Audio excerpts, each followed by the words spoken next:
We are back at Phillip Island for the 2024 MotoGP event.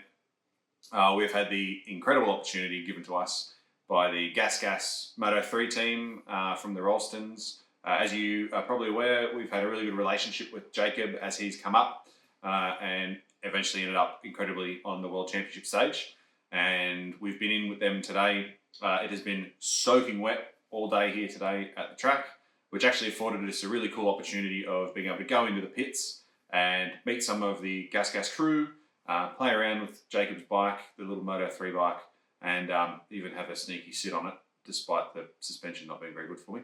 And I cannot thank Leah and the team enough for organising this for us. It's been an absolutely incredible opportunity to be in the pits during a live session and watch what goes on inside a factory team at Grand Prix level. So massive thank you to the Gas Moto3 team and to the Ralstons for organising that for us. It's awesome to see and awesome to do.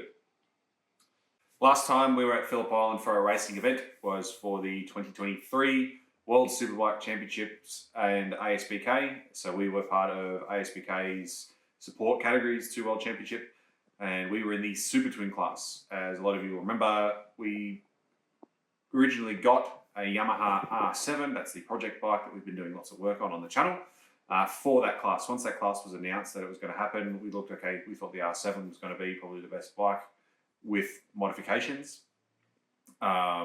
Unfortunately, due to the organisers not listening to people that had been in the category for a long time, the rules that they released were absolutely, I'm going to put it pretty bluntly, they were pretty trash. We were racing bikes which were in some ways less than a stock twin in other championships around the world, especially when it came to, unfortunately, the Aprilia RS660 getting absolutely neutered.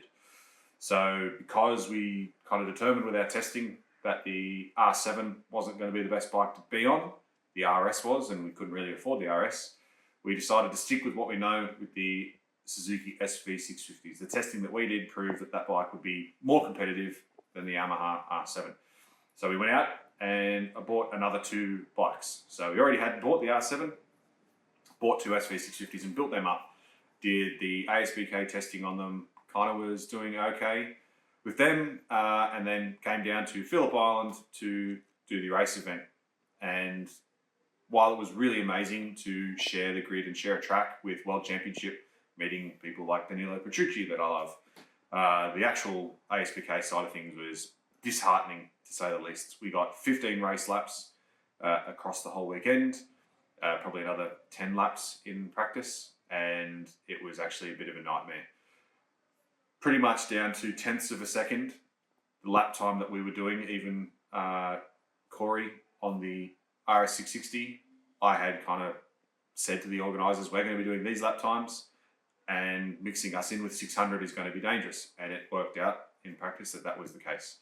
We ended up being shortened from the 10 or 11 lap races that 600 was to do, to we had to pit after 5 laps at that event. So that was not cool, really. All that effort that we put into developing the bike, spending all the money, and then to get pretty much fisted like that was not cool. And we didn't even cop it the worst. Like a couple of the other guys that had R7s, they'd come from Perth, they bought brand new R7s, unlike us, which we had auction bike, which was a lot cheaper. Poor Corey, spent tens of thousands of dollars on an Aprilia and then had to regress its performance. So very, very disheartening in among, a really awesome event in World Superbike. So where did that leave us then? Well, I was not really liking motorbikes. It pissed me off a lot because I'd spent, nearly $30,000 myself on the project and it kind of went nowhere. So we ended up focusing on club stuff. We kind of moved things around, focused on the SV650 Super Twin, which we had some pretty amazing results in New South Wales. We ended up being quite successful. I won the New South Wales state title for Formula St. George last year against some pretty amazing competition, and also were incredibly lucky and fortunate and thankful to have won the St. George Motorcycle Club overall trophy, the Arthur Blizzard Memorial Trophy. So it's actually the second time that I've got my name onto that trophy, that's just an incredible honour. At the end of season 2023, we had the opportunity to purchase an Aprilia RS660 Trofeo model. At that point in time, there was only 3 of them in Australia. We'd actually raced against this one previously. You actually can go back and watch the videos in the endurance round with Tom Taparis. And so we picked up that. Did a little bit of testing with it towards the end of the year, and then had plans for 2024 to race in the Bears National Series. That's the British European American Racing Series in the F3 class. They have rounds all over Australia for that. So that was the plan. Because of the ASPK thing falling apart nationally, we said, cool, we'll buy the RS660 and we'll go race Bears and just go have fun around the country. So the year started off with the Formula St. George Summer Night Series round. It was a back-to-back night round, and that was some like tip-top incredible racing, banging bars with like 10 bikes. I was getting to learn the RS, but I had an absolute ball. Like, that was some of the most incredible racing, and it's really unfortunate that we didn't have a camera on. Otherwise, that would have been some awesome content. From there, we made like a last-minute decision to go to Queensland to try to contest the Queensland Road Race Championship. So the bike got brought up. Andrew brought the bike up in the van. I had no practice on the Friday like everyone else. I had to literally go straight into qualifying at Queensland Raceway on a Saturday morning. 2018 was the last time I had been there, and still gelling with the RS, and just went out and got pole on like my 3rd lap, setting a new lap record, which was just like mind-blowing. It was incredible. And then we had some of the craziest racing, quite a lot of fun. You can check out William Course's YouTube for some of his onboards of some cracking racing. It was so cool. We ended up taking out that round win, which was pretty mad. Unfortunately, QRRC was kind of canned after that, which I think kind of makes us de facto Queensland state title, despite MQ not wanting to recognise it.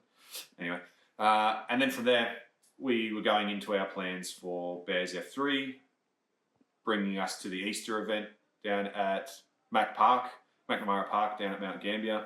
Incredible track. It's owned by the club down there at Mac Park. It's just an incredible track. The people are amazing. The event was really awesome. Unfortunately, I didn't even see through the end of the Friday practice day because I had an enormous crash on the RS660. So, as some may be aware, I broke many bones in that crash. I had a couple of surgeries requiring from it, and pretty much since then, I've done nothing with motorbikes. I was out for quite a while, both from work and not being able to walk. It was a pretty severe injury, and I haven't really wanted to get back into bikes for a while since then. So recently, I was at the St. George round supporting our fellow Super Twins rider, David Cow, to which he had an incredible event. He won all the races and got pole position, which was awesome. And I'll be perfectly honest with you, that's lit the fire for me to get back into riding and doing content and stuff like that. So moving forward, the plan will be we're going to get all the race bikes sorted again. We've only just been able to get back into the shed to start working on things. So we're going to get the RS660 sorted.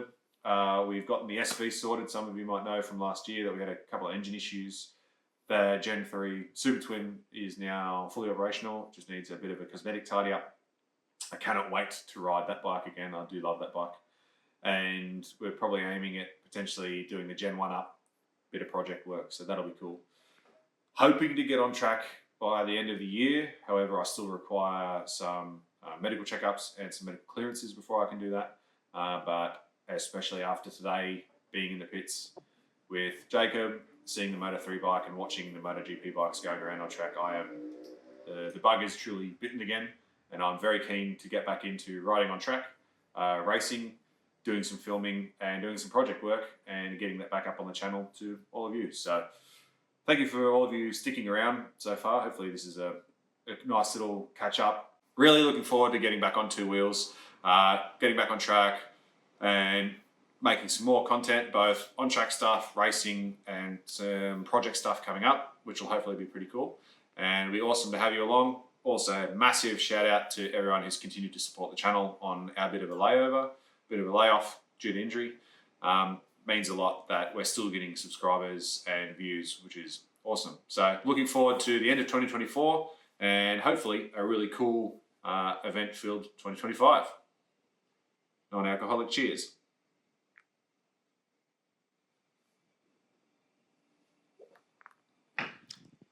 as part of that.